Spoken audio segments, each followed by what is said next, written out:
সকালবেলা বের হয়েছি, কেউ যদি আমাকে কাজে নেয় তাহলে কাজে যাব।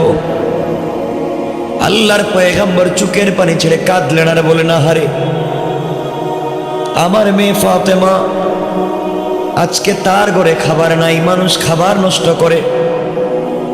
আল্লাহর নবী বললেন, আলী রে, এই যে সামনে একটা খেজুর গাছ দেখা যায়, খেজুর গাছের নিচে গিয়ে বলবা আমি রসুল বলেছি, আল্লাহর নাম নিয়ে বলবা যেন তোমাকে কিছু খেজুর দেয়।